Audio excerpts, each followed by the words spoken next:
Welcome to the first greatest podcast in the world, and I have got so many fun guests and so many dancer furs. Oh yes, I've stuffed this full with dancer furs. Oh yes, that was part of my agenda the whole time. So that was an evil agenda. And in reverse alphabetical order, we have Shooter Fox, Maku Wolf. I am Khord Kitty. We have Kax the DogRam, Jordan Wolf. We have Jerry Husky, Eno, also known as Telephone the Angel Dragon. And Darky Pup. Shooter Fox, tell us a bit about yourself. Well, I'm 23. I have 2 wonderful mates, and I am currently practicing for MFF, for the dance competition. Very nice. It's sort of weird, the whole, the polygamy thing. Like, it seems, if you're outside of the fandom, it seems to be more in the Mormon community, but if you're in the fandom, it's just a thing. Yeah, a little bit. But even people in the fandom are like, you have 2 mates? What? That's weird. Maku Wolf, who are you? Let's see, I'm a gamer, writer, draw, artist, and, well, anything in between. Alright, I am Khord Kitty, and I am not depressed. I'm being very happy today! I do some background acting, I like to sing, and like being silly, and dancing is fun too. Kaxy, Mr. DogRam. Somehow a dog got on a date with a ram, and you were made. Yes. Amazing. Science. 20 years old. I'm a student of media production. All right, social security number, date of birth.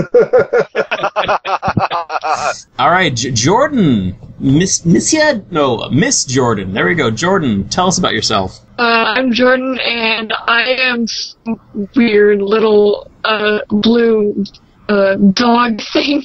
I don't know what I am, but I kind of like to dance a lot and make silly little videos. All right, now the drooling husky. Drooling husky? Yes. Well, I only answer talent. All right, next we have telephone. I don't know. I can't decide. You're something. You're Dutch, apparently. So go on. Hello, I'm Eno, telephone. I'm 22 years old. I run my own business making fursuits, and on the side, I do fursuit performance and train horses, so... Wow. Train horses, right up top. Nice. Real horses, not like fursuit horses, right? Real horses. Right. All right, and we have Darky Wolf. Pup, yeah. Hello, I'm Darky Pup. I am a dancer, I'm a gamer, I just do random things. I make pizzas at Domino's, which is, it's alright, but yeah. Yes, that sounds tasty. Although when I think Domino's, I'm like, oh wow, that's what I want to go to if Papa John's is closed. All right, let's get to the biggest topic so far. I'd say possibly of this entire century. Oh yeah, we have gay marriage, which is finally legal in all of the states. Yes. Tell us a little bit about it, Mr. Jerry. Well, the Supreme Court ruled basically that gay marriage is just marriage now. So, which in retrospect, that makes it legal in every state, which I'm happy for. So, maybe if I meet the man of my dreams, we could maybe get married if that's his thing. Not really fond of marriage myself, but I don't know. He might talk me into it. Who knows? One thing that I can't help but contrast in my head, that right on the other end of the world, people are getting executed for being gay, and I'm like, how could we have Sharia law in the 21st century, but still have it be modern at the same time and tolerant of gay people? Is that even possible? I think when you look at that, Khord, there's different religion, and people view things differently than us. Like, I feel like even with the Christian religion, it progresses a little bit more, like, because they not to say it progresses more than another religion, but I'm saying that it progresses. There are people in it that understand, okay, religion has to evolve with society. Like, I think we could probably go on to the next topic. Does anyone else have any other opinions about this super duper cool topic of, oh my gosh, we finally got it passed? You have to also be aware that jobs can still let you go due to your sexual orientation. That is true. If you work in a state like Ohio, which is a right-to-work state, they literally have the ability to let you go or to fire you for no given reason, and you really can't do anything about it. Like, you can't say, oh, you fired me because of this. You really, they just have the right to fire you. Like, I mean, they can fire you with no reason, just like that. Yeah, I remember there was a big Boycott Indiana campaign that happened pretty recently. Isn't that because of the people that refused to serve an apparently gay couple in a pizza joint? Oh, wow. That's awful. But you have to kind of realize where people before us came from. They came from a different type of society where, like back then, black people were, viewed the same way, and now, they have their equality, just like everyone else, and we're just getting up to that point right now. On the topic of this, I think it's really great that this is happening, and, they're finally allowing, people to get married. I think it's great, but obviously I can't explain this as well as my husband can, but I'm aware that there was another bill passed at the same time that the, gay marriage rights was approved.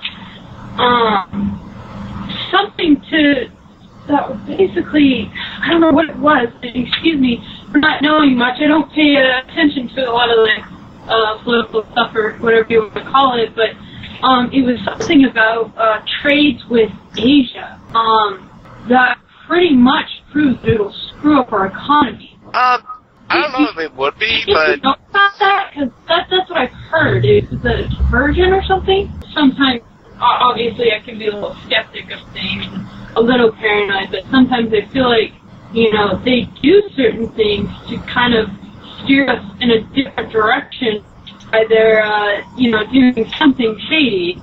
Yeah, but, I think that's the thing. We can be a little skeptic of things. I mean, there's nothing wrong with being, a bit skeptic. Yeah.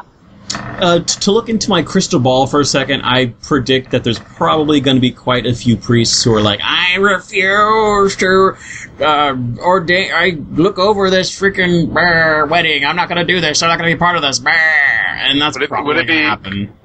Would it be a shocking, Khord, that that's already happening right now? Not really shocking at all, really. But things have shifted so much now.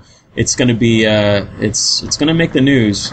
Yeah, we still have priests in their 70s or 80s that think marriage is a man and a woman, and now they're being thrown into this generation of young thinkers who say, why should I love this person when I'm already in love with this guy? Yeah, I think the Backstreet Boys should really marry whatever guy they want to marry.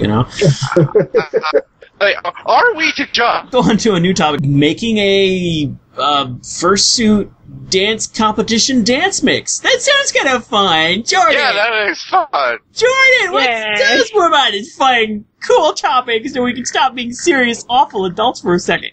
Let's all be cute. Yeah, we're gonna be super cute. Oh my god, I'm gonna put my cute hand on. Quick, turn on the chibi forms. Curious about everything. We're going to be chibi now. Yay! Love being chibi. Yay! Let's talk about tort reform. Woohoo! Oh god. Okay. Anyway, Now, let's see. What do I start with? Dance mix. I can say they are easy to make, but the specific program that I would use is, I use one program for everything. I use Vegas Pro 11.0, I think. It's kind of hard to pick what specific types of songs you want to use, because, there's a lot of good ones and you don't want the motivation to go away for that specific one. I would imagine, because there are, many different types of songs out there that could be used for such things, like songs from the 80s, the 90s, the 2000s, so forth. Yeah, but the fact that when I was signing up for the dance competition for last year, I changed my song at least 3 times, and so when I was signing up, I had to tell myself that I couldn't change my motivation for another song. Usually when you're on YouTube a lot, I would come along little songs that I found, and, I would think this is a really good song, maybe I could dance to that. But, I would always think, no, I already made a mix for the dance competition, I just can't restart the whole entire thing and send it to the little people who do the audio and all that and tell them to change it, because, I don't want to be bossy or anything. Actually, I did that once with, I believe, BLFC. There was about 4 different people using the song Ghost. There was 4 people doing it. One person actually made a whole suit based off of that. And I was like, so I changed my mix at the last minute, and they were cool with it. But, it's all about, for me, it's all about the audience. Just try to make some sort of song that the audience could get into. Don't get too avant-garde-y. Don't, suddenly play some Yoko Ono, because that's really going to abandon your audience. When I do a dance mix, what I do is I get, about 90 songs from my collection, which I'm like, okay, this seems fun to dance to. I start playing a bunch of them, and I'm like, okay, this one sounds like a good opening, and then once that opening gets boring, I try to transition it into something else, and until that gets boring, I transition to something else, and I try to make it kind of a smooth transition. In fact, I actually label the beats per minute and ordered by that, so it all, mixes together right, so it doesn't go too fast and then too slow.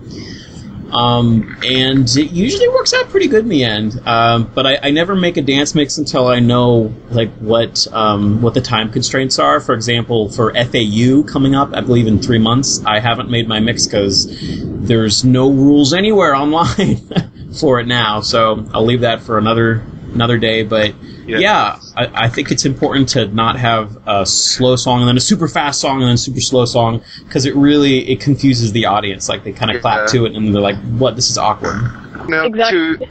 For those who do that mix, I have this question. Do you do it in a theme of the convention itself, or just, something that you think you want to do? I guess I can kind of go with both of those a little bit, but this year I'm planning on doing, kind of a little bit of happy and kind of a little drop down to kind of a song that would make the crowd, build up, because for the songs that I do, I would kind of, for the starting of it, go with something that would, be upbeat, and then usually in the middle of the song I would change it kind of with a little sound effect that would kind of make a little drop down and fall to the ground, and change the song that would make it very energetic and exciting and all that. What about you, Khord? What was the question? Oh God, Khord, I can't believe you. When you're doing the dance mix, do you keep it in the theme of the convention itself, or do you just do things randomly? I've been told by the various organizers of different dance comps to just disregard the theme and just do what's fun to dance to, that makes perfect sense. It's a great point, because the thing is, when you, most of the people who are going to see your dance, they're going to be on YouTube. They're not going to be at the con, and they're not going to remember what the theme is, and they're not going to care what the theme is either. So, when Motor City FurCon came and they had, Down on the Farm, you do not want to use any Down on the Farm music, because that is it's not modern enough, really, for a modern dance competition. But, I do actually try to, because I have such a big collection and the big variety of stuff, I do sometimes I get too overwhelmed, okay, what song should I choose? And then the theme actually helps me choose what music to do. So I really do pay attention to the theme myself.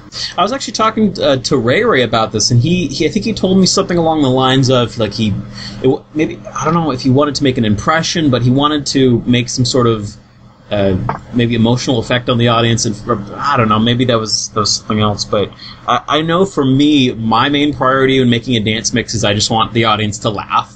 That's just me. I'm all about the lulls. Yeah. One of my favorite dances from a dance competition. At the AC 2014, it was Kato and her Novice Division dance competition routine.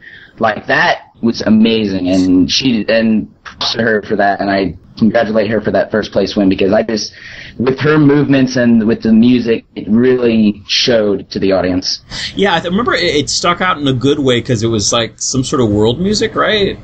I think so. I can't remember off the top of my head. It was very creepy mystic type. Yeah, I like how also when you go to dance comps, a lot of times you'll hear music you've never heard before, and you like it. Like, I remember Telephone, your routine in 2015. I didn't know Imagine Dragons existed until that routine. I was like, this is a nice song. Who made this? Wait, I think it was 2013. 2013, that's what I meant to say. Yeah. Oh, yeah. A lot of fun. It was, Gosh. yeah, it was 2013, because that's the only year I went to AC. Yeah, that was my first fursuit dance competition I went to, and I was super inspired. I really liked Telephone's performance, a lot of the snapback, a lot of other really great inspirational performances, and I was like, man, I wish I could do dance comps. Too bad I don't have a suit. Oh, well. And a year later, I got my suit delivered to me at the con, so, you know, this was hours after prelims, so there's no way how I could have come up with a, enter into that. But I've been trying to do a lot of dance comps after that, just because it's it's really inspirational when you see a bunch of people having fun. You want to have fun with them. Speaking of inspirational, I think there was probably one dance that probably, and this is part of the dance competition, it's called Dancing with the Stars, and there was one performance that just really stood out and really inspirational. It was a dance between Derek Hodge and Amy Purdy. Amy Purdy is the double amputee with artificial legs after an accident, and her dance to dancing to the song Human was very inspirational. That really brings out, humanity in a lot of people, and shows that just because you have some sort of, disability or like along the lines like that, you shouldn't let it, basically you shouldn't let it bother you at all. But yeah, if you really want really good inspirational fursuit dances, I'd say the most inspirational one I've ever seen was at Motor City FurCon. There was 2 fursuit dancers who were blind, and they went through a whole routine, and they were terrific. Yeah, I think not only should the dancing competition can be fun, but it can also be have a lot of inspiration behind it. It's not just for experienced dancers; it could be anyone really. Yeah, I actually just had my first dance competition at GLFC to the song. It was a remix of Beat It. It was the Mutrix remix. Wait, was it a Chris Brown remix? No, it was good. It was Mutrix. Okay. I think it was called. All right. It was the Mutrix remix. But I've never felt so alive and so accomplished, like being in a dance comp. And that was my first one, and it was just awesome. It's addicting. Oh yeah, absolutely. It's like what could go wrong? You'll end up making an idiot of yourself, and that's even better. Who doesn't want to see a big, cuddly, fluffy animal make an idiot of themselves? That's that's ideal, actually. You did it for Apocalypse 2014. Oh, I always try to make a go crazy. Actually, I'm really curious about the story behind Telephone. I think once at Texas Furry Fiesta, you did a dance with a little girl, and I was like, oh, that's the cutest thing ever. What's the story behind that? Oh my god. Oh, she's so great. So, you probably know I have a lot of back and hip problems, and, I was hurting pretty bad, so I wasn't going to do the dance competition there. I just didn't want to push myself, but walking around, and she came up, and she was just loving Telephone, and she asked if I was going to be in the dance comp, and I just shook my head yes, because I could not say no to her, and I told her mom, I was like, well, I'm actually not going to be in the dance comp, but I can talk to them, and we can do like a little starting routine where, I just go out there and ask her to dance with me. So it was really last second, but it was definitely worth it. Like, it was I just don't even know. Like, it was just one of those things that happened, and I was really happy to do it for her, because she was telling me that she was a little fan of Telephone and stuff. Aww. God. Yeah, and impressions like those, that's going to stay with her forever, and that's a good impression to stay with somebody forever, Yeah. Sorry, Scott. Oh, I was just going to say, that's one of the, most heartfelt, competition dances I've seen, honestly. Did you ever see, there's an Angel Dragon in Furry Week in Atlanta who did a tribute to the troops, I believe. What's her name? I think it's Sniper. Or Yes, Twilight Saint. Sniper. That was also one of those moments of like, oh wow, this is really deep. I think the fandom as of now, we spread to so, we are actually being noticed more and more as we keep, doing a lot of these conventions, these acts of, kindness and such like that. We're getting more noticeable than ever before to me. But you will agree that every time you see furries in the media, furries are the punchline. So how could you take us seriously if we're always the punchline of every damn report out there? Well, actually, I recently stumbled upon, Fox CT News here in my state did a report about furries and actually debunk a lot of the things that have been portrayed in media because they got to know the fursuiters and got to see what furries are. Yeah, I'm curious if we're always going to be condemned to the okay, now for the news of the weird part of the broadcast. Well, actually, go ahead. Sorry. We got so much interesting topics. Okay, how about you go first. Okay. I think honestly, there's always going to be a bad news review about us because the one thing with media is most of them don't care about you, don't care about your image or anything. They want what will get them the most views. Weird things get them better views. That's why with Uncle Kage and everybody, they're just like, stay away from the media. Do not engage with this media. I had to turn down media at FWA when our car and trailer was stolen because I knew exactly why they wanted to come over. Is because there was a lot of suitors there and they wanted to get those views and they make us look terrible. There are some news media out there that are actually willing to help and want to put a better light on us, but for the most part, a lot of them don't care. Yeah, like a local story was actually brought up not too long ago.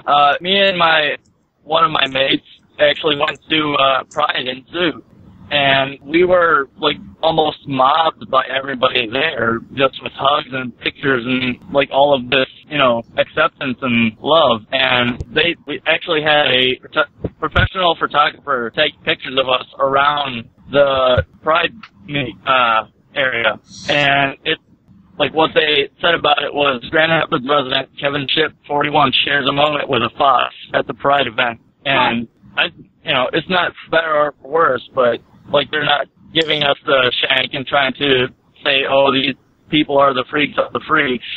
They're actually really good about it. Yeah, I know they had a lot of Pride events in New York City today, but I had work. What can I say?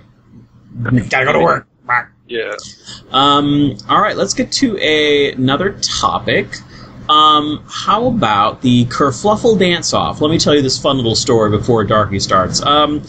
There's this fur named Nasil. I took some pictures with him at FWA, and then he sent me a message saying he wanted to do some sort of online floor wars, and I was like, that's a great idea. And I started promoting it. We got about 16 fursuiters and 8 non-suitors to join up, called the Kerfluffle Dance-Off, and I plan to have it twice a year. So it should be pretty fun. So, Darky, you're participating, I believe. Yes. Participating, yes. Participating. Participating. Alrighty. Well, I mean, it's really fun, to be honest. Like, it is a very different atmosphere considering it's an online floor wars, because usually in floor wars, you got the two competitors face off right there, and they can see and they can play off each other's dance moves, again, dance battle. With this, you record yourself and you dance to the song that is given to you, and you don't really see the other competitor until voting is done and everything. It's a very strange and interesting experience, but it's a lot of fun. What I love most about it is every time you go to a con, you see one fursuit dancer on stage. There is about at least 10 to 100 other fursuit dancers that they didn't have the guts to get on stage because they're too shy about it. And something like an online floor wars type thing, that gives people who are too shy to go in front of an audience a chance to perform. And I think that's that's great because stage fright is so common. Oh yeah, like with FWA, this year, or 2015, I went to and I did the floor wars, and I was nervous like to all heck. I was like, this is my first floor wars, this is my first FWA. I've never been to a FurryCon. In fact, it was two people named of Strobes and Atsu who actually suggested that I do it. The fursuit division was filled, and but they still needed some non-suiters. So I was like, you know what, I'll go ahead and do it. Get up there, just get my name out there. And I didn't go through round one, but I did make a lot of friends, and I'm learning more, and it's a great new experience. What happens with me with Floor Wars is I go through round one, and by then my brain is already completely boiled, and the whole idea of thinking up of a dance move, that's not an option in round two. In round two, I'm like, oh, I have to do something. Flops around, and I always lose, but that's okay, because whatever. It's all about brain fun. Has to boil. Brain has to boil. My brain has to boil. Actually, I remember a telephone did a form of Floor Wars at FC that they actually got rid of this year. It was the improvised suit division, whatever.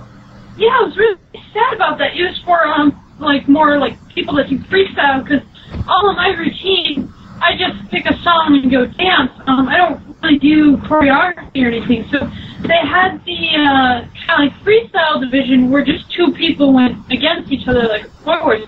I was really sad to hear that they got rid of that this year, because it was a lot of fun. I think they should do what they do at FWA, where they separate it, have one Floor Wars event and one suitor event, and it sounds like that group, All for One, they have control over all of the Floor Wars, and they apparently haven't really planned to go to FC, but it's a big con. It's actually the biggest con out there that doesn't have any Floor Wars, so I think that'd be a great opportunity to bring it back, because there's people have different styles, really. Yeah, that's one of my biggest things is I am not good at remembering choreographs, so I just go out there and kind of just dance, play all out. You wing it, yeah. Oh, wing it, get it? Oh, yes. But yeah, the whole kerfluffle dance-off thing, I wish I could participate, but when you're doing the organizing and judging and stuff, and picking the music, that's called cheating. It's like, okay, I'm going to choose all the music, now I'm going to choose the best song for myself. Yes. People could watch it. On the subject of my YouTube, I'd like to promote a video I recently put out with the purpose of educating dancer-furs of different dance moves.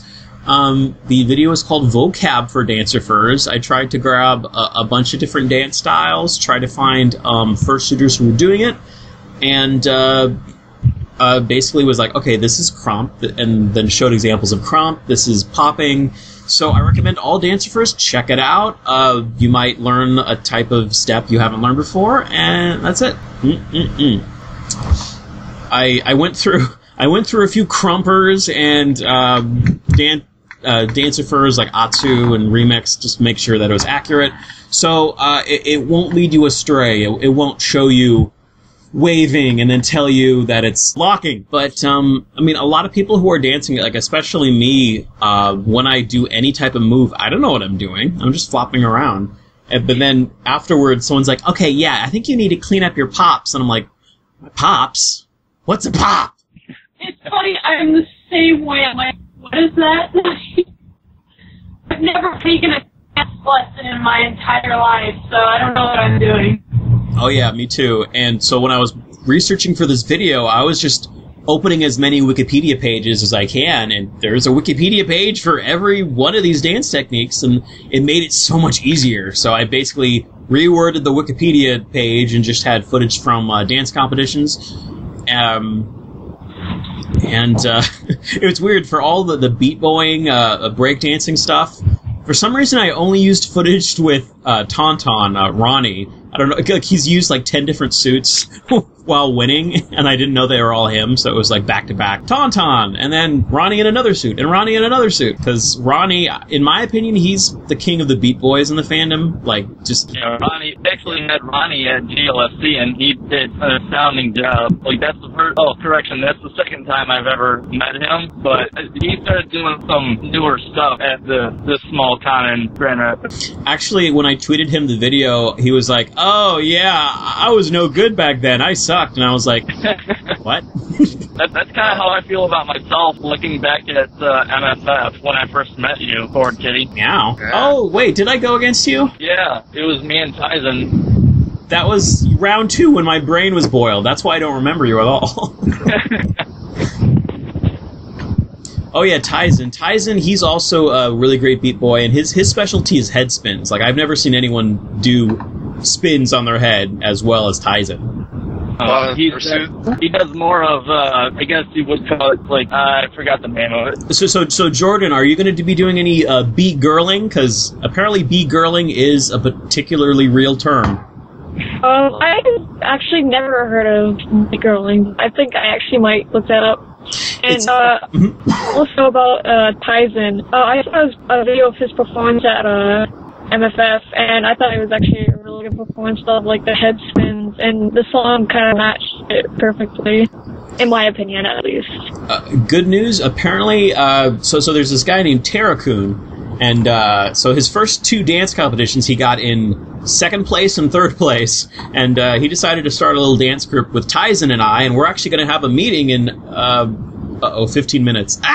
Oh well, I'll try to wrap this up soon. I'll probably end up missing it. But yeah, we're making a new dance group, and we're going to try to make up a routine for MFF, so hoot hoot! Hoot. Let's move on to the next...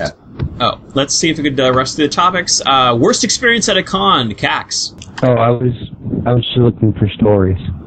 Oh, stories of worst experiences. My worst experience once. So this was at the last MFF. I tried Everclear, and this was right. Oh Jesus, I know the story. And this was right at. So I did the dance competition, and I stayed in my Under Armour for 14 hours. I had the Everclear, and then I went on a bus. And I vomited violently for a very long time. I thought I was going to die, and then I took off my Under Armour, and then I was better again. But that was a messed up decision. I remember you were. I remember when you told me that, like you were freaking out trying to get a hold of me. Yeah, everyone thought that the chlorine gas got to me. I was holding my breath when I was evacuating, so I didn't smell any chlorine gas. I was actually on the 8th floor, unfortunately, and that was, quote-unquote, the party floor, and I was walking up fairly suddenly, and all I could see down either hall by the elevators, because we were in the executive wing, was leather and spandex down either hall. Oh, God. And 1 fursuit head. I will not divulge the fursuiter, but it was... I came to a realization about that time. But go ahead. Yeah, that was pretty scary. Luckily, my first con, Apocalypse 2014, actually was I don't have the worst con experience. I had a great one. I mean, I don't know about everyone else, because everyone else went to many different cons. I only went to 1, so I'm probably out of the discussion. Right. Your worst con experience was also your best. Yeah, pretty much. So, I'm probably the oddball out of the topic, because, well, I never really had been to a lot of cons. I mean, I've never been invited to many of the furry cons before. I went to my last one, and probably my second one is going to be for Apocalypse 2014 this year with Apocalypse again. But I've never been to any of the major ones, FWA, AC, MFF. I mean, I've never been to anyone because, well, no one really invited me.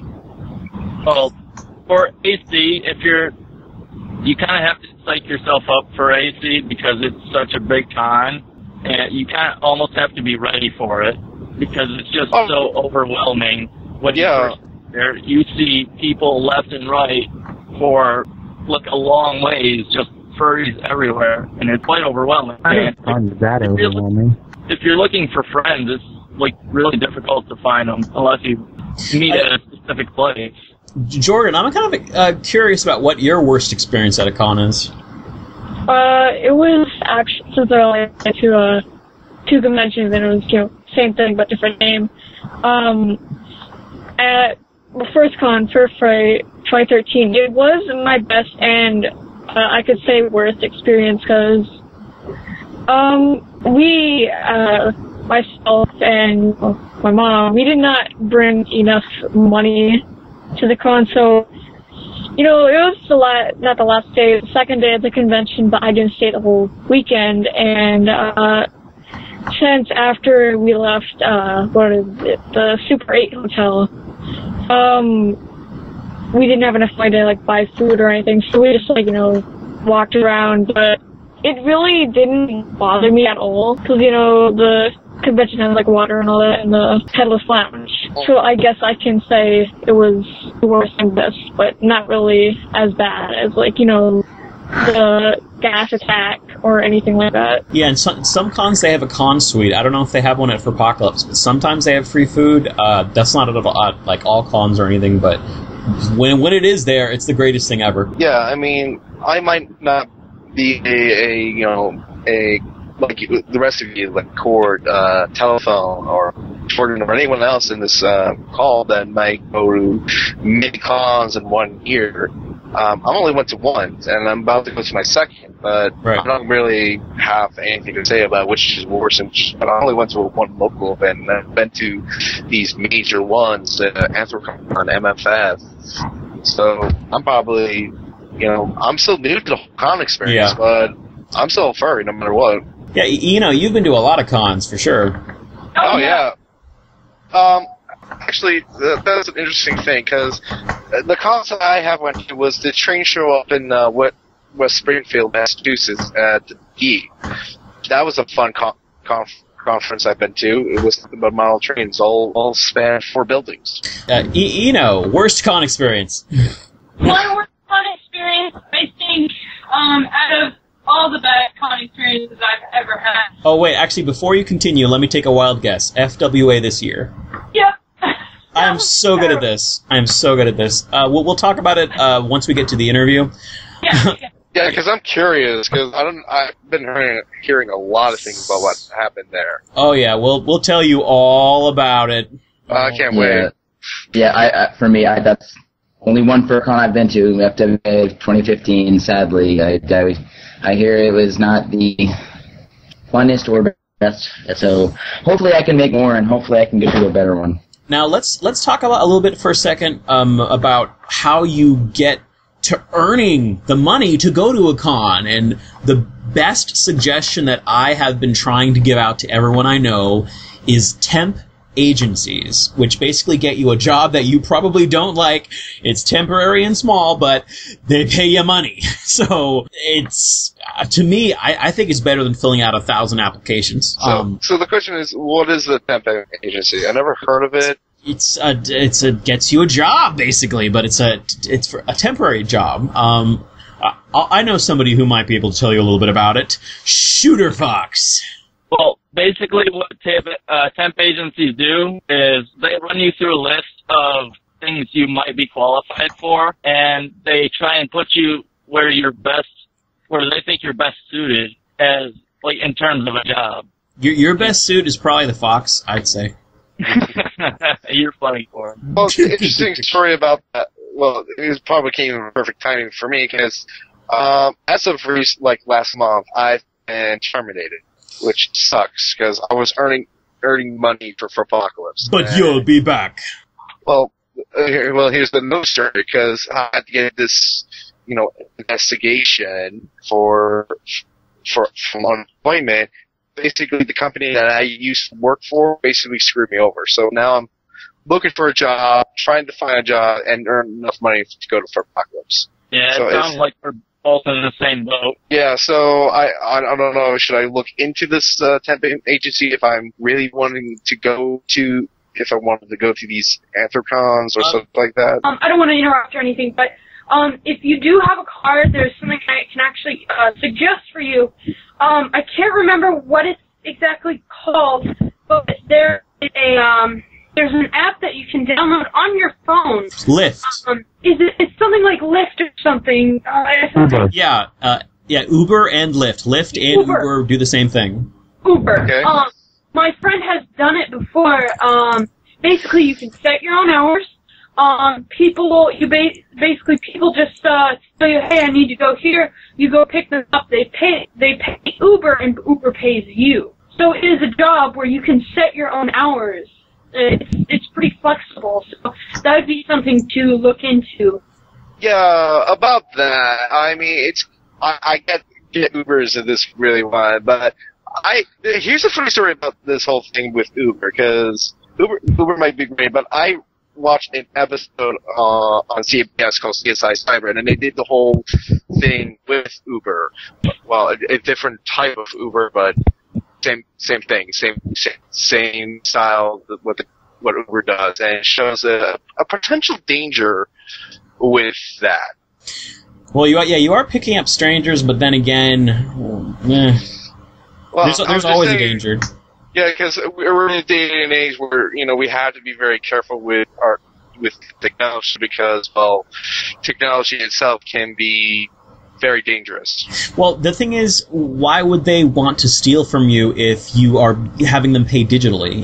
You could just show them your empty wallet. Well, that I mean, some people, you may never know what some people will do, but Some people like to murder for fun. Yeah. But all I'm saying is we should be careful when such thing like Uber comes out, because it's a great idea, but I'm going to be cautious as first. Now, to get back to the subject, Shooter, is a temp agency a great idea for furries who don't have a job and want a job? Well, they are and they aren't. There's certain companies that are really good. My last company was good, but the person I was dealing with and getting the jobs was not the most pleasant to work with. So, but they get the job done. Basically, you would say a bad temp agency are ones that will get you a job, but also be super mean about it. Yeah, and they won't really be that understanding. So you kind of have to read some background information about the temp agency, go through a couple reviews about them to make a judgment. Hey, should I work for them or no? Because but I'm learning about. I'm having so many people on my list who are suffering through they can't find work. They might have a disability, and that they can't get government help from it. So they're stuck with trying to convince employers that they're totally on their A game when they're not on their A game, and they're just and they're unable to pay bills. So I think they should just go to whatever temp agency they can, even if the temp agency happens to have a mean person who's working there. I think that's the best option for furries when it comes to money issues, in my opinion. Yeah. I mean, from what it sounds like, it's a 50-50 thing. Yeah, it really is a 50-50 thing. I'm actually thinking about going back to a temp agency just because, it is that. It's still hard to find a job in this day and age, and I filled out at least 50 applications, got one interview, and this interview isn't really playing out either. I was told that I would get a call back, and I called them back, and I just got an answering machine. So, that's my next step in actually getting a job. But you would give your golden Shooter stamp to temp agencies as a good option to finding jobs, right? Because you actually have experience in it. Well, I would have to give it a silver on a rating scale. It's not the worst, but it's not the best. It could be. It's good money, and if you're in the right job, then you're gonna enjoy it. And if you happen to be in Eno's position and you have a specialized skill, you could run your own business. It's another option, of course. Yeah. I actually thought about making suits myself, but you have to have money to make the money. Right. All right. Let's get to the guest interview. Also known as telephone or wicker or lots of things. Yay! So many fun names. So little time. But most commonly known as telephone. Go on ahead and tell us a little bit about yourself. Well, not much to talk about. I mean, I do a lot of suiting. I travel to a lot of conventions. And funny is that I make costumes, fursuits, anything in that type of topic of animal costumes.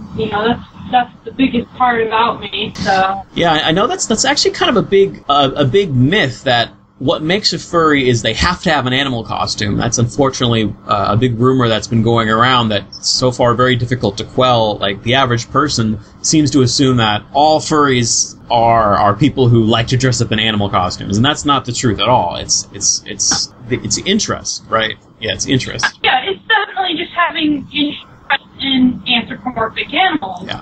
You get a lot of artists that are, artists. You get a lot of people, actually, a lot of furries that hate fursuits. They don't like them, but they're still part of this fandom. Mm-hmm. A question that I have is how easy it is to make a fursuit. It's easy. You just take some foam, you cut it up, and then you put some fur on it. It's just as easy as pie. No, because I wanted to have a fursuit of my own, but I don't have the money, so I'm thinking about making it my own. But here's the thing: if you need money to buy the supplies. Now, actually, I have a big question for Jordan. Jordan, are you going to be having a new update on your suit for this next con upcoming? Because I remember you had, I think, a different head for Fur Fright, and then Fupocalypse after that, right? Yeah, but the reason why that kind of happened was, 2 years ago I had, the first head, and, it didn't seem to be built right, and plus the fact that, Jordan, as my, character persona, whatever you want to call it, she got, a lot of updates, so she doesn't have to look so plain or anything like that. I wanted to make her look better, have more design, color, anything. And so I got the materials to make a new head. Even though that most people make fursuits, expensive, it's really not when you just make a head. I mean, when I made the head I have now, it was at least costed maybe almost $200, but So are you going to have a new head for this for Apocalypse? Absolutely not. No. Right. I am perfect for the head that I have now, and when it doesn't fit, I'll just plan to make a 3.0 head. So cool. I mean, yeah, I did update some things. I kind of made sewn things together so it doesn't fall apart or anything. Yeah, so Maku, those are two options. Learn through trial and error and make your own, or go to someone like, Sky Pro Fursuits and order it. So one of the questions I have is how much do you charge for, say, a full suit? The prices that I charge, depending on complexity, how many colors are in it, horns and stuff, it depends, but usually my price range ranges from $25 to $4. What got you into the fandom? What got me into the fandom is actually my brother. I started making a Kiwi costume a long time ago for anime conventions, and my brother had walked in as I'm making the mask. He's like, "Oh, no, you don't want to do that. You'll be a fur bag." I was like, "What is that?" So I ended up looking it up and finding it, and for a long time I tried to refuse that I was because, well, all I had heard from my brother is that they're bad and all that stuff, but I sat down and realized, I'm like, well, crap, I am a furry. That is ironic. Stuff. I really like this stuff. That's very ironic that a fur hater converted you to well, not converted you, but recruited you in a weird way. Yeah, how the name telephone came to be, just out of curiosity's sake. The name for telephone was actually an inside joke between me and an old friend. It was never supposed to be a permanent name. It was supposed to be temporary because I couldn't think of a name for the character, but it ended up just sticking. That's interesting to know. I mean, that's actually what kind of happened with my name as well. It's been a school nickname, like, since middle school, and it just stuck. Yeah. I'd be really worried if people started calling me Shooter in middle school. That just would make me really nervous. Yeah. That's Well, you're a shooter. It was kind of weird, and it's, you know, I find more and more that it's growing more and more inappropriate with, like, different conversations that people bring up with me. And it's really, really awkward because I have to tell them that, hey, it's a nickname from middle school, and they're like, what? I'm like, yeah, I guess, you know. My story is way more simple. It's just I have this weird obsession with music theory, so I love to make new chords, and I'm like, musical chords, and I just, I'm like, hey, Khord Kitty, I'll just make it a KK, and there, that works, whatever. And when you see KH, it kind of looks cultured, because there's no words in the English language that just have a KH in the beginning of them, as far as I know. So I wanted to look cultured and show that I like music. Alright, so that's how you got into fandom. Now, I've just recently heard this terminology of Dutch angel dragon as opposed to angel dragon, and got me thinking, what's the difference? Well, the thing about that is, we used to just call my species angel dragon, even though when I had named the species, I was well aware that there was kind of other angel dragons. They didn't really go by that term. There were western dragons with angel wings. Basically, we recently added the name Dutch to it to make it more of a personal thing for my species, because beforehand I was, you know, going through each person I used to approve back when I used to do that, approving designs. I would tell them, like, you know, there are other angel dragons. It's just I'm not trying to claim like the entire spectrum of angel dragons. I'm just trying to make my own subspecies, which is Dutch angel dragon. The popular, you know, face shape with the kind of like horse-like chibi face and the long ears and stuff. That is my species. So that's where all that came in. It was just easier for us to, you know, kind of help separate it by adding Dutch to the word. We have a big problem right now, and it's a little bit frustrating. People think that angel dragons are still with the general same head shape, everything, same story, but they're just angel dragons and you don't have to follow by the rules. But the thing is with Dutch angel dragons, you know, they have a very specific look, and a specific background story and all that stuff. So that's the term, I guess, or whatever. I know specifically when people have talked to me about closed species or rules when it comes to species, that especially angers hipsters, because hipsters hate rules. They want to be free spirits. Yeah. So, you know, I mean, I used to not like really have a lot of rules on that, just because I was like, oh, here's a species, go crazy. But I realize now this is the reason why I have rules or guidelines that you follow by, because you get people that will come in and basically be like, oh, well, I want my angel dragon to have a dog nose, and I want it to have fish legs or something. And by the time you're done with it, it doesn't even look like one. It looks like something completely different, and you don't want people to get confused. They're like, this isn't an angel. What is this? Like, so, you know, we made specific guidelines, like, no, you can't have this, you can't have that. I know it sucks. I know people hate it. I hate it too, but the thing is, if you don't have specific guidelines, I mean, you could call a butterfly an angel dragon if you wanted to, because there's nothing saying it's not an angel dragon bait. Now, would you say that somebody could suddenly come out of nowhere and make a Welsh angel dragon and make up their own rules for that? Well, I mean, yeah, anybody could. Like, as long as it's not really, you know, taking our unique story and the shapes and stuff. I mean, if they're changing it up to the point where you can't really determine if it's an angel dragon, that's fine. I mean, if it's different, it's different. That's right. So you're trying to preserve the individuality of the species. Yeah. Exactly. That makes sense. It's very hard. Like, I don't know what I'm doing. There's no set manual when it comes to how to make your own species. I didn't know what I was doing in the first place when I got into it, because it was one of those things where I was getting lonely being like this only thing, and I wanted my friends to get involved, and I was also kind of getting bullied into it because I had a lot of people like, well, why don't you make this available for everybody? So, I cracked, and then I opened it, and it blew up. So let's see, Dutch Angel Dragon. I'm Googling that. That's West Germanic language of the Netherlands, also related to the people of Germany. So I'm just wondering are you related to the Netherlands or Germany at all, and that's why you chose Dutch instead of Spanglish?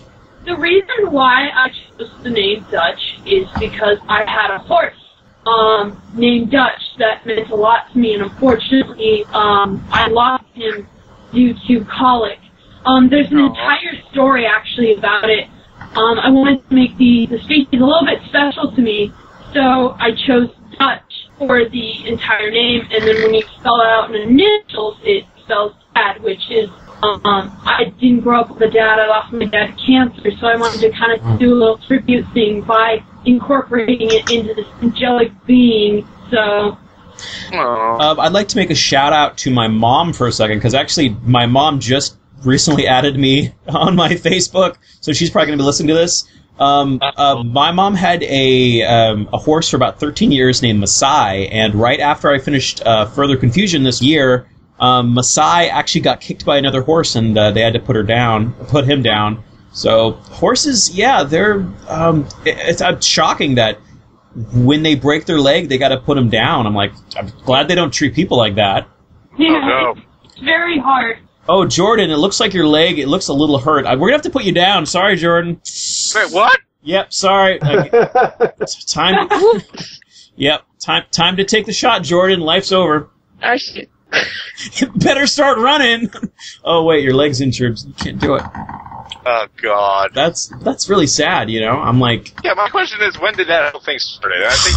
Who knows, whatever, the history of horse riding.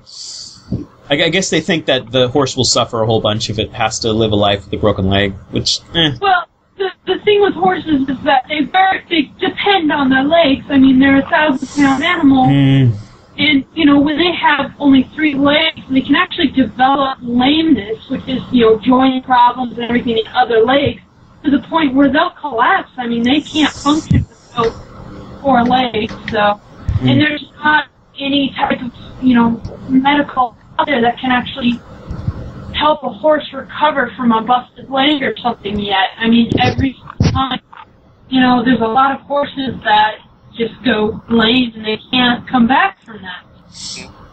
So a wild guess, you were watching the Triple Crown? Oh, yeah, that was great. Yeah, that was pretty cool. I know my mom probably freaked out about it. She loves horses.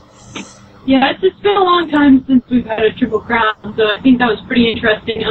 I don't really support a lot of the racing industry, but it's still, to me, it's an exciting sport, even though I don't really care for how they treat the animals sometimes. I grew up riding horses, and I gotta say, while most people did get used to that poop smell around the farm, I could not. I couldn't stand it, and that was the main reason why I stopped riding horses. That and my sister almost got injured on one of them. Oh, wow. Yeah, I've been injured plenty of times. That's actually why I have hip problems. So the horses, they were trying to sabotage your fursuit dancing career, or whatever. Yeah. Oh, wow. We should have known as the horses the whole time. They were trying to work against you. They were jealous. Yeah, they put me out of business. It's very sad. Now, why angel dragons as opposed to, I don't know, devil lizards? I mean, there's some sort of connection you had with dragons and angels that was stronger, I guess, or I'm not sure. No, it's really it's a great question. I've never been asked that before, but really, it was just something that happened. Like when people were asking what telephone was and everything, I thought, well, she's technically an angelic being, and from the story and everything I have about her, she's like a guardian angel, all that stuff. So okay, she is a dragon, so angel dragon, and that term's been around for a long time. So that's the first thing I could think of, and at the time nobody really had a species called angel dragons. You know, it was just, this is a dragon. This is a western dragon. This is an eastern dragon. You know, so I thought at the time, I was like, okay, well, we'll just call this angel dragons? I don't know. Because I didn't really have a name for this species. Yes. I mean, yeah, a lot of new species are starting to kind of look awfully similar to the Dutch angel dragon, but in my opinion, if you encourage creativity, that is always good. Yeah, you know, sometimes I really do question myself if I'm just being petty over it, because I do get protective over my species. Like most people, you don't want to be cocky. But unfortunately, a lot of people, like I've noticed that a lot of species have very close similarities to Dutch angel dragons now, which it kind of does bug me. I don't want to be like, you know, one of those jerks that are like, you can't do this, so I usually just don't say anything, but it does, you know, I really want to see more than that. I want to see, like, something really cool, eye-catching, not something just following a fad. Now, about so the rules, that was to help preserve the individuality of the species, and I'm under the understanding that you not giving out the details as to how you made your squeaker is also trying to preserve the individuality of your particular persona. That was my personal impression. Right. You know, I mean, it was a bunch of different animal calls. That's the most, I guess, I could say about it. Like, I don't care if people really, you know, try to make the same sounds as telephone all too much. It's whatever people want to do, but I don't really. I guess I have described like what I used it, but there's no real way I could exactly explain how I made it because there's so many steps involved to making it. And I heard that you're not exactly sure how to make a second one after your first one was stolen. Oh no, I do. It takes a while. Yeah. It's a lot of fidgeting around, trying it out, you know, playing with the reeds, adjusting the reeds, because you have to have it at such a specific angle. Just the slightest, you know, if it's even slightly off, it sounds completely different. So your plan is you might make one in the future, just to continue it, and so you. But I'm guessing after you've retired telephone, maybe then you could get a really good business of going like, all right, this is what the squeaker is, and if you want one, you can get one for the low price of $99.99. Oh, that's very expensive, man. Yeah. Yeah, I guess I could do that. Never really thought about selling more. I think it'd be cool to just see what people can come up with on their own. I really love seeing people kind of go outside their comfort zone and try and create something that's, you know, completely different and has never been heard before or never been seen before. So I think that's something I love to see. So I haven't really, you know, I guess even thought about producing more telephone calls and selling them. Although I gotta say, from all the people I've talked to, not one of them has said, oh yeah, she takes calls and then like combines them and does stuff. Everyone keeps saying, oh yeah, it's a squeaker, or they say, oh no, it's this one particular bird call she uses. Oh yeah, for sure, it's not custom. Yeah, no, you're wrong. And like, and I think it's because there's so many false videos who are like, oh, you want to sound like telephone? Okay, you just take this squeaker and you put it in the top of your tongue. I hate I don't want to, again, I don't want to sound like a jerk or mean or anything, but I absolutely find it disrespectful to me when someone tries to basically say what I use. Like, I feel like if they were to ask me, like, hey, can I actually kind of demonstrate to people? I mean, it'd be fine, but it's like as if, you know, it's like taking the words out of my mouth, I guess. I'm not sure how to, like, correctly word it. But I just feel like it's disrespectful to me. Yeah, if you come up with something and it's your thing, do your thing. Right. Yeah, it's like, I mean, why make a video on how to copy somebody? Mm-hmm, absolutely. Makes sense. I'm not an anime character, you know, I'm not like an open copyrighted character where anybody could be telephone. I mean, this is a fandom. We all have our individual personas that are us, that are our characters, you know, and when you see someone else running around with that, it's not right. Yeah, and what I do personally is, I mean, my profession is I'm an actor, so why would I want to have a squeaker or something to do my acting for me? Like, I try to act in, like, I have my own purr and whatever, and I think that's another way to go. Like, I don't really understand what's so cool about a silent fursuiter. I mean, if you're a combination of an animal and a person, two things that make sounds, why would you go silent? I have no idea. Well, yeah. Like, and I think that's really cool. Like, I know that there's actually a couple of angel dragons out there that don't even use anything, and they have some pretty cool, unique sounds. I mean, if you want to be something that stands out from the rest and, you know, sound unique, practice and just use your own vocals. One thing that I don't think has been utilized much is inward breathing. You can make a lot of really weird sounds when you breathe in. Like check this out. I think that'd be a cool sound on a show. Yeah.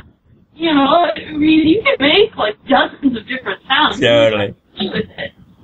Now, one thing that I don't think anyone has talked to you too much about is the other personas, because I was looking on the interwebs, and I think I found somebody who made an animated advertisement for SkyPro fursuits, and it had Wicker, your older persona. I think it was doing something with a sewing thing. Yeah, that's my intro. I don't use it a lot, but that is my intro for my YouTube video. Yeah. So what the heck's that thing? That's Wicker. She's just kind of one of my angsty, edgy characters I made when I was a teenager. I don't really know what direction I'm going with that character, so I've just thrown a bunch of random things into the mix, and just, she is the church. Nobody likes her kind of character. Like, she's just the thing that exists. We started calling her just like a demon thing, whatever you want to call it. And basically, I kind of incorporated the character to absolutely hate telephone. Interesting. So, like, I don't wear I have a new suit of the character. I've just kind of been lazy a little bit. The suit isn't completely finished. So, I need to finish it, but fortunately, with my really busy life, I haven't had any time to finish it for it at convention. Right, and it's busy because you got this successful business going, you know, you gotta spend all the time with that and yada yada yada, right? Yeah. Yeah. So, and you kind of have to deal with a lot of attention because a lot of people have seen your video online and they know who you are, so do you find this attention to be more positive on your life or negative? It's kind of a mix of both. Sometimes I can get really overwhelmed, just because I know that there's a lot of people that demand to talk to me, and when I don't, they get upset, they get mad, you know, and it makes me feel just really sad about it, because I've kind of completely shut myself off to communicating with people.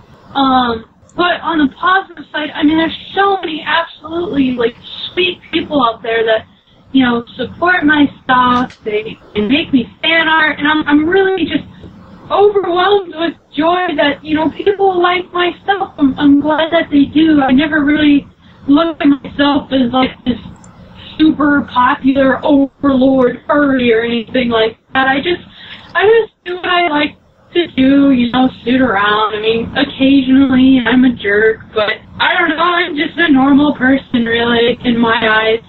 Why would I ever be upset or mad? Well, that I could understand that. What happens on my list is I have too many contacts on Skype right now, and there's this one guy who if I don't answer him within 2 minutes, he's like, okay, bye. It's like, I'm sorry, I can't answer that quickly. It just happens when there's a lot of people around. They all of them are like, hi, if you try to say hi to all of them, you can't do anything in your normal everyday life. No. Exactly. You would. If I were to reply to all the messages that I had, I would not move from my computer ever. Yeah, and you gotta really just use your life for more than chit chat, because the more purposeful you make your actions, the more enriched your life will be. That's what I found. All right, let's get to the dark, awful, terrible, no good, very bad day of Furry Weekend Atlanta. Now, this one I've been hearing a lot of negativity about. Yeah. Never been to it. I mean, I've heard it's not that good. Basically, so FWA. FWA is a great con. Atlanta, that's a bad city. That's you gotta know. It's just so much crime. It's like one of the most dangerous cities in the United States, crime rate wise. Yeah, I think the convention there is absolutely wonderful. I love the staff there. I love the people that run it. And I have nothing against the con. It's just, I had, unfortunately, a bad experience with the city, Atlanta. It all started happening. We got there after a 30-hour drive, and, we moved our suits and, saw our stuff out of the car. Suits are a priority because we can't replace those, really. And then we unloaded for dealers, because Saros is a deep press conventions. But, we take a nap because obviously we've been driving for 30 hours straight, and then we got there, we set up dealers, which is a task itself, and then we're like, okay, well, let's go pull the rest of the stuff. Saros went down to go do that, and he comes back up, just pale white, and he's like, the car's gone. It is just completely gone, the car and our trailer. So we called the towing companies, right away to see if anybody towed it. We called the parking lot company, and found out that they will not tow it for 48 hours, which we haven't been there for that long. And that's when we found out that it was stolen. So, we called the police, they came out and filed something, and, bless his heart, he was just like, I'm so sorry this happened to you, this unfortunately happens a lot here, so, and we asked him, a reality check, will we actually ever see our car again? He's like, I don't think so, it's probably being chopped up right now, and all that.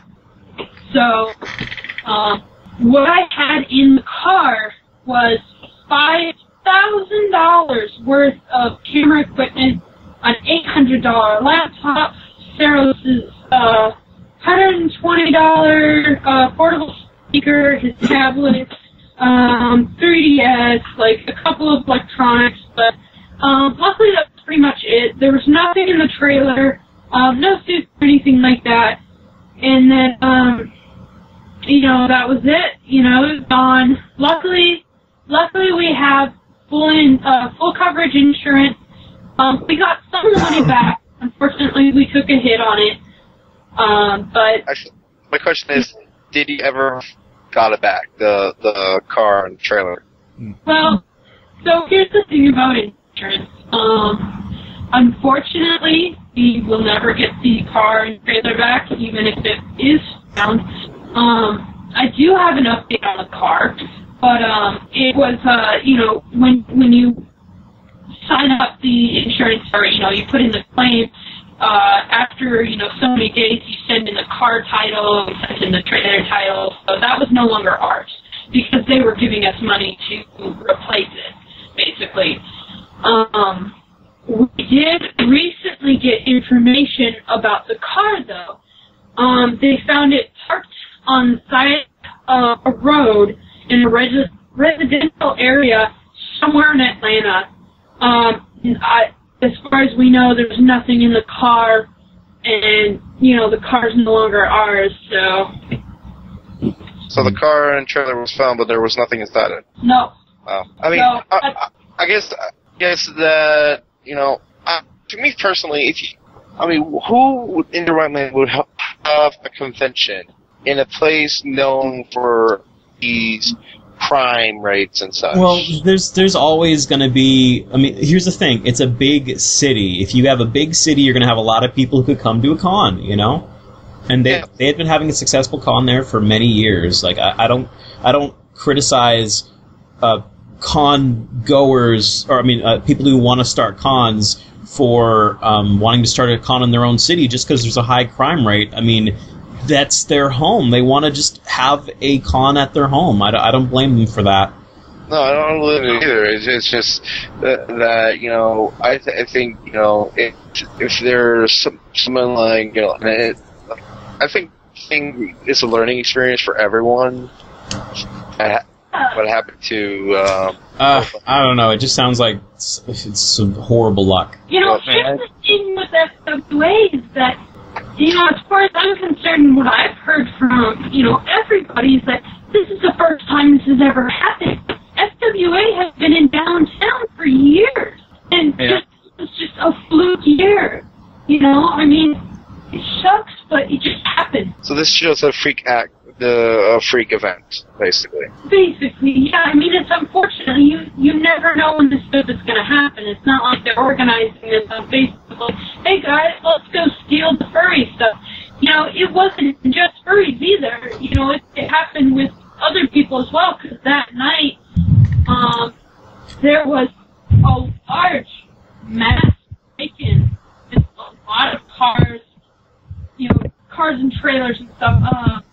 Actually, one of my friends, their car was broken into. There's people mugged on the Sky Bridge. You know, it goes on. Like, it was obviously organized, but you know, what are you gonna do? Yeah. Yeah, it's just it's a sad story, but I mean, what I predict what's going to happen from it. I mean, like that. Also, there was a big problem with the dance competition. There was they were understaffed, so what ended up happening was a series of mix-ups. So, I mean, this along with the crime, I predict it will probably really hurt the con in the future. I think the population of people who go there will go down inevitably because of these events. Yeah, and it's like, which is unfortunate. Like, it was, I think one of the biggest problems besides the crime was the location was cool and all, but it was so hot inside. Yeah, that's one thing I asked about to the hotel staff, and they just completely, you know, lied to me and said that they would, you know, turn on the AC or whatnot, and that it sucks. You know, from what I heard about the convention cooling thing, it wasn't the con's fault at all. You know, that hotel, I will tell you right now, their customer service was kind of crappy. Because when we got to the con, they told us that we didn't have a room. They turned us away. And they were not allowed to do that after talking to the main manager.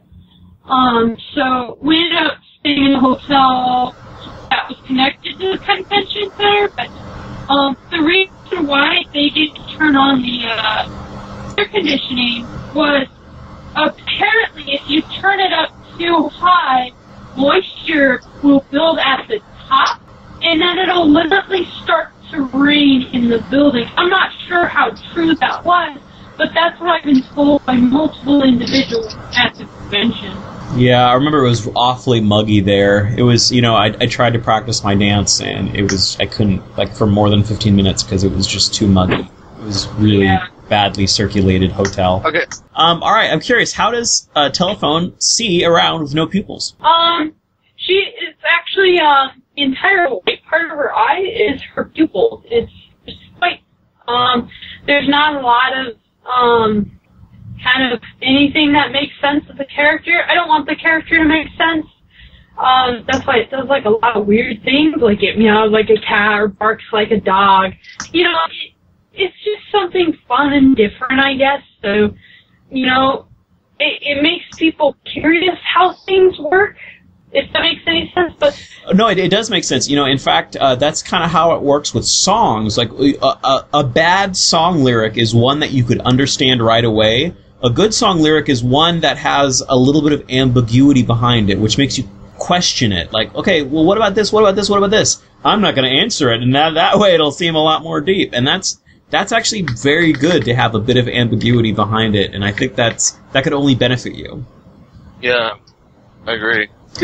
All right. Also, what got you into the dancing part of it? The dancing, I actually, the first time I ever danced was long before I actually owned a telephone.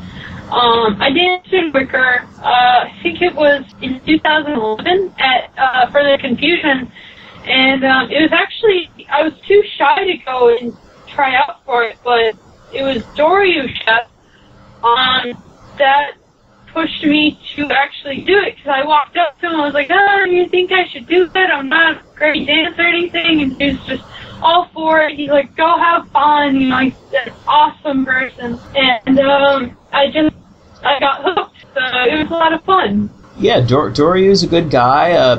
Unfortunately, he also got cursed by the FWA curse. After he left FWA on Southwest Airlines, they lost his fursuit. Oh no! Yep, and then they tried to be cheap about reimbursing him, saying like, oh well, because it lowered in value since you bought it, we're not going to give you the full price of what we lost. Oh, I was sued their ass. No, he never did get it back, because I remember him tweeting something about that. He's still, last I heard he was still fighting for it, but, I mean, who cares? That's some seriously messed up stuff from the airline to do. I think that's like the big story. Don't trust your Southwest. Yeah, I mean, I always fly JetBlue whenever I can. I do Delta. I'm cheap. I like JetBlue. They're reasonable and have some nice leg rooms. So you've been doing a lot of judging for fursuit dance competitions. I know, because you judged one of mine. Oh, yay. It was fun. But do you think your hip will ever heal enough for you to go back? I've been trying, I've been doing like a lot of therapy and stuff for it. It's just, you know, it's kind of worsened over the past couple of years, and it's starting to get better. I'm trying to build muscle back up in my hips, so it's getting better. I was going to try out for Intercon, but I'm just not ready yet. Hopefully RMSC I can get back into dance comps. So. Well, I would say just, you know, take your time and just, you know, go as you think you can go. Yeah, I'm definitely trying to take it easy and, you know, get better before I go back. Sounds good. Now, what do you think about the what makes telephone popular? Like, what do you think? Like, what do you think is the whole shebang-a-bang buzz? You know, there's a lot of different things, I guess, the character that makes it appealing to people. I've heard a lot of different things. I guess it's, you know, the style of the head, like how different it was at the time. And then on the other side, I hear it's performance. It's how the character comes alive is what makes it appealing to people, which I think it's both. You know, it's the wonderful work that Phoenix Wolf did for me, and you know, putting this character together and performing it and making it come alive is basically, I think that's what makes it interesting for people, because it's different and it stands out a bit more. Yeah, so it comes back to like just individuality. There's some things about it that you can't really pinpoint, like other fursuits that have had it before it. Like it's just like when we think of like maybe the earliest mascots, they were all about, you know, being big, you know, being like Gale, being very energetic, all over the place. But now we have a fursuit who's doing these kind of subtle things. Like I know that big body shake, that's kind of funny, but and then that a thing where it's like a bird where it comes a little bit closer and then it goes away, whatever. Those are little motifs that are kind of hard to find anywhere else, and I think that's kind of what brings it out of it. Yeah. And in other words, I'd say it's the acting. All right, and now, ever since you had that video with To the Randy Griffin, and that got popular or whatever, I'm curious, what do you think about Tu's style of humor? Because honestly, every furry I've talked to, unfortunately, hasn't had anything nice to say about Tu. I like Tu. I think he's funny, but... I never heard Tu. What do you think of Tu's comic styles and routines? Now, with Tu's comic style, there are some things that are offending, yes, that he does say, but all comedians are going to offend someone. He's a comedian. This happens. But there are some things that he says that makes me absolutely laugh. Like him talking about social justice warriors. I have been burned very badly by social justice warriors. I mean, I guess that, you know, they have a point, and I respect their opinion and everything, but it really did upset me, especially after the fact that I tried to apologize, and my apology was written off. It wasn't, they deleted it and acted like I never apologized, and that I didn't care. I did care what I did. And it's just like him, you know, he makes little jokes here and there. It uplifts me, I guess. It makes me feel happy. It makes me laugh sometimes. And obviously, there are things that he does say that are a bit on the line for me, but, you know, again, he's a comedian. I have no say in it. But, Tu as a person outside of fandom and outside of being a comedian, I absolutely love him. He is such a nice guy to me. You know, I'm sorry if other people have been burned by him, but we're not perfect is the thing. We're not like these gods of Olympus that people kind of look at us like. Like, if we mess up slightly, it's not like, oh, they messed up. No, it's let's slander them everywhere. Let's, you know, they're terrible people because they did this. But, you know, in reality, everybody in this world does something that we do. And, you know, he has helped me so much with some things, especially when I've been really, really upset about how people treat me sometimes.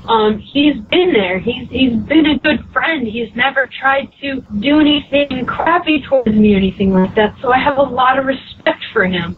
And I see what people do to him, and it's just, you know, to each its own, but if you understand it from our side of view, I think it would make more sense to people. You know. I personally I haven't had any experience with social justice warriors, but that's probably just because I don't use Tumblr. But I've had a lot of experience with hipsters who are like, oh, that's super popular, I don't like it. You know? Yeah. And that annoys me a little bit, because I'm like, oh, okay, then what do you like? Oh, I see, you like this indie band that sounds like crap to me. I never really, you know, I mean, I think I've heard a few about social justice, but then again, I was like, can we just let regular justice in them, or can we all just get along? I mean, what's the point in all this social justice nonsense? It's kind of stupid, really. Sounds like it doesn't work at all. Yeah, it's hard. Like, you know, they don't treat us like people, like we don't have emotions or anything, so, like, it really does hurt. It gets back to us either way, like, we're exploited to be these terrible people sometimes, and it's not the case at all. Like, I mean, they're just like social bullies, really, and most times I just ignore. Like, I can level with them. Like, I don't want to fully just write them off and be like, oh, no, they're terrible people. Like, I can see where they're coming from, and they're trying to do, you know, justice, but they're going about it sometimes, I feel, in the wrong way. Like, if you know, back when I was outed out for making a joke that was taken way out of context, I didn't realize when I said it. I felt terrible about it, but it was taken out of context, and I was slandered for it. I was just being absolutely, like, people were saying that I needed to be burned. I had people that approached me at a con, and they told me I needed to die in a ditch. You know, this is not how we need to react to these things. Like, if I were to be approached privately and, you know, been like, hey, I found this offending, blah, blah, I would have personally apologized to you. I could understand that. And I am, like, internally sorry if I ever upset anybody. Well, you could bet that all of these people who are, you know, pouncing on you, they wouldn't do that if they didn't have this computer to protect them, right? Yeah, because the internet is basically a little place where people can be anonymous, basically. And that's a problem we're facing today in our society. I don't know if it's a problem. I think it's just it's a state of the internet. Like, now that people have the opportunity to do and say anything they want without consequences, they want to go crazy. Oh boy, it's human nature. I'm not too concerned about it because it's just it's not going to stop. No, it'll always happen. Yeah, because people want anonymity. I mean, even people in the furry fandom, in a way, when they go around saying that they're their personas, that's one way how they could go, go around without anyone knowing their identity. It's a little bit of anonymity. Yeah. One last question. Do you have any crazy stories of haters or stalkers crossing the line? I really have. I have plenty of stories. I've had people, like, I always try to understand, like, they're excited. I'm their idol. I try to put that in my mind. Because, most of the time I just see myself as a normal person that likes to suit just like everybody else.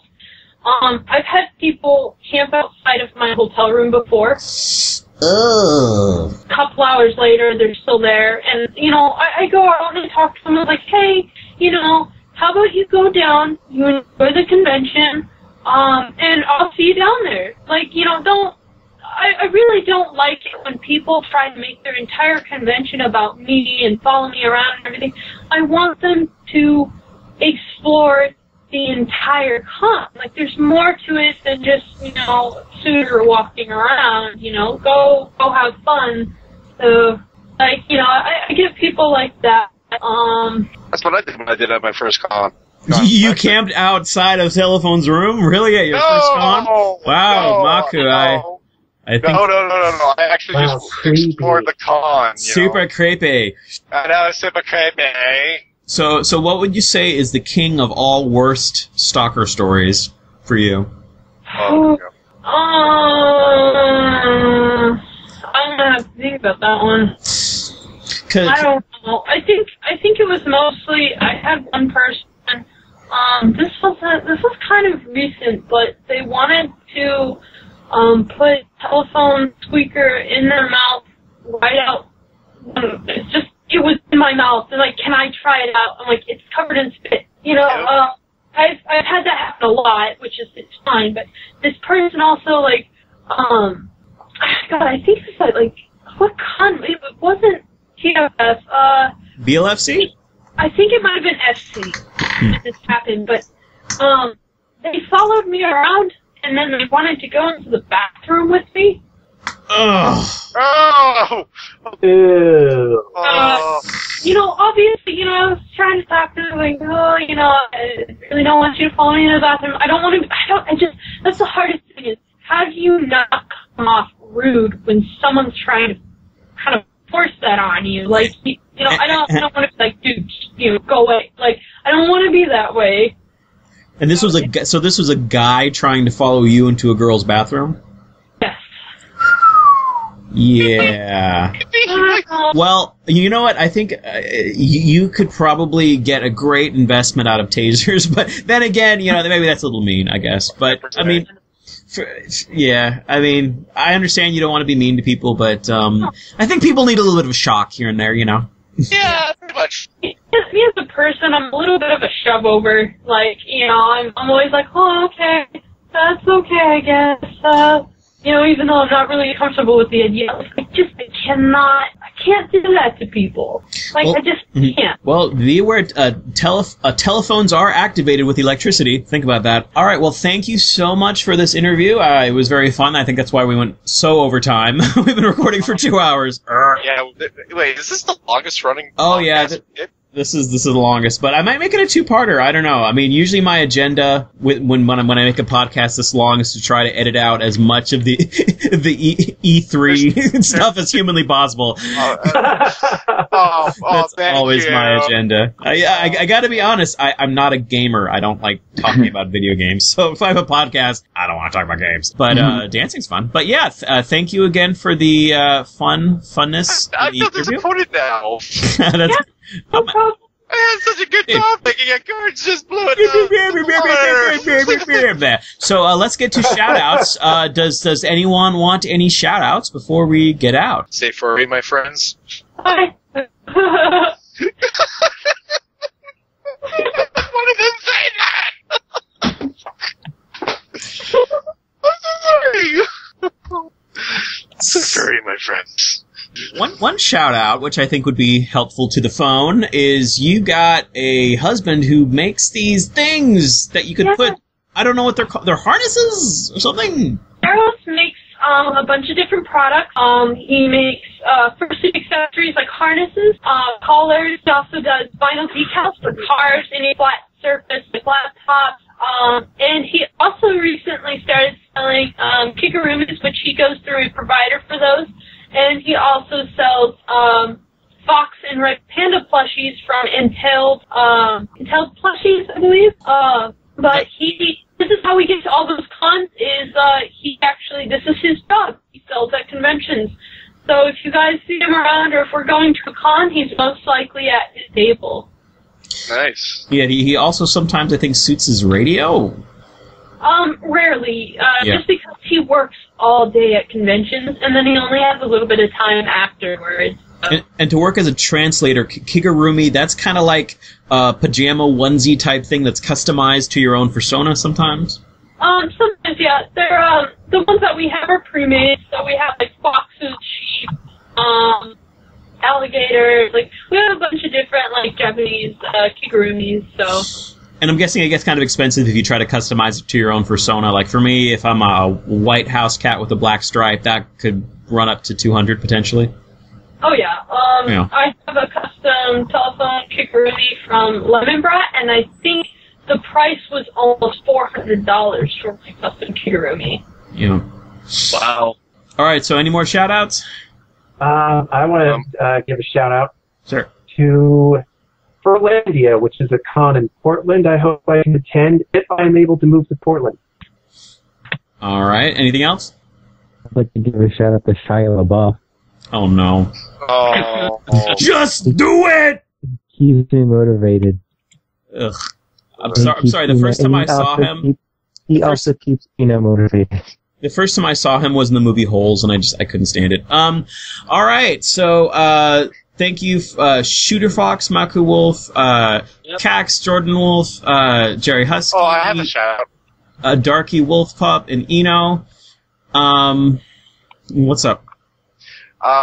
Shout out that I will be going down to this August, and again down to the Disney Cruise this Christmas. Okay, good. So I am Khord Kitty. Thank you for joining us on this episode 38. Okay. All right. Thank you, everyone. Thank you, everyone, for joining us, and have a nice day. Bye-bye.